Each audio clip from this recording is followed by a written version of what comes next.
И сейчас предоставляю слово господину Weixiong Чену. Thank you, Mr. President. Excellencies, distinguished colleagues, I thank you for giving CTED the opportunity to brief the Council on the 14th report of the Secretary General on the threat posed by Daesh and the efforts of the United Nations to assist member states to counter the threat. I would also like to thank USG Vorenkov for his overview that you've just heard just now on the report, and also thank UNOCT and the Analytical and Sanctions Monitoring Team for their invaluable collaboration in preparing the report. Mr. President, just last November, the Counter-Terrorism Committee held a special meeting to commemorate the 20th anniversary of the September 11th attacks and the subsequent adoption of the Security Council Resolution 1373 and the establishment of the committee. On that occasion, the committee issued an important outcome document, which not only highlighted notable successes achieved in countering terrorism and violent extremism conducive to terrorism, but also stressed the need to strengthen national, regional, and international efforts to address and mitigate the emerging challenges. The global terrorist landscape continues to present a range of complex challenges for member states. The threat of Daesh persists as the group and affiliates continue to recalibrate their strategic and operational approaches.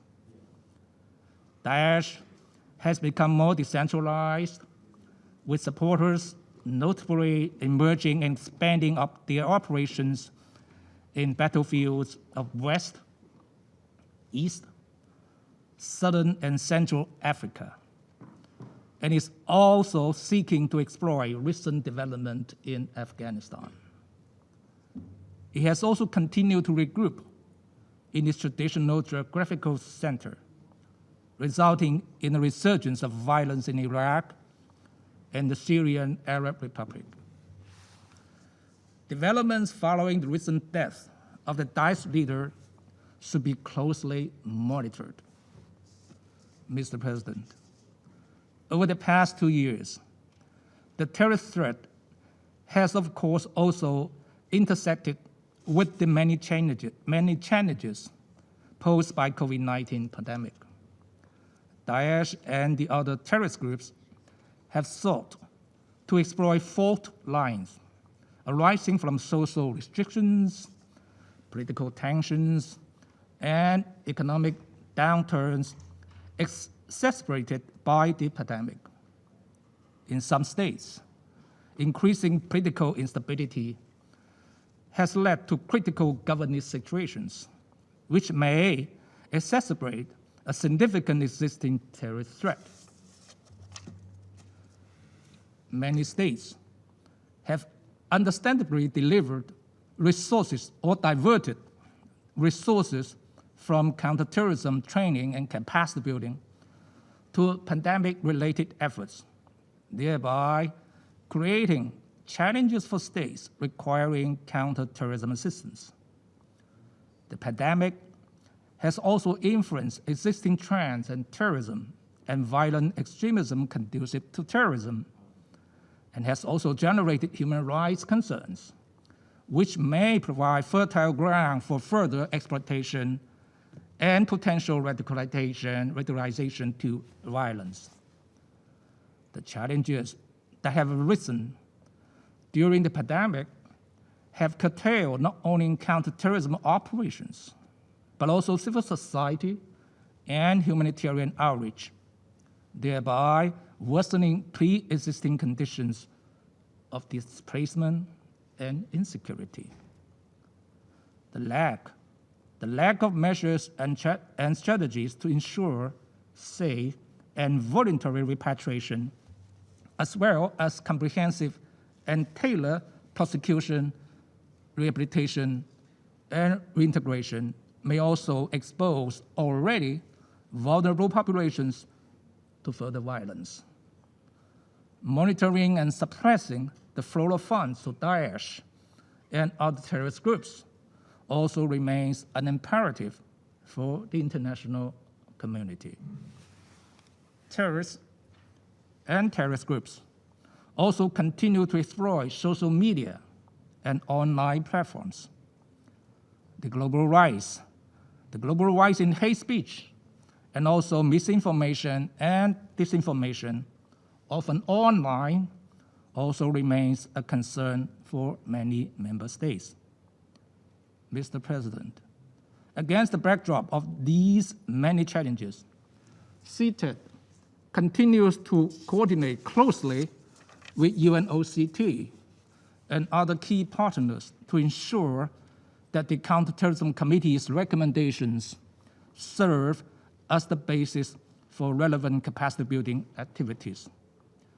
I would also note that CTED recently issued its updated global survey of member states' implementation of Resolution 1373 and other resolutions, as well as the updated global survey of the implementation of Resolution 1624, and also a number of other reports and studies on the challenges faced by member states.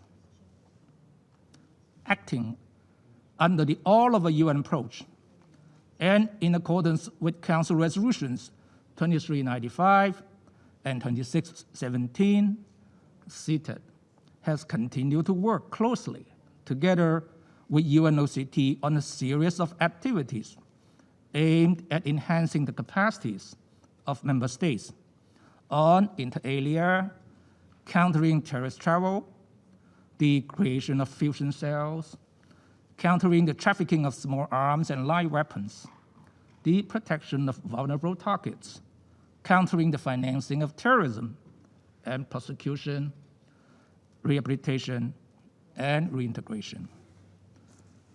Mr. President, combating the global terrorist threat requires a multilateral approach that involves close collaboration among member states, UN entities, international, regional organizations, and civil society.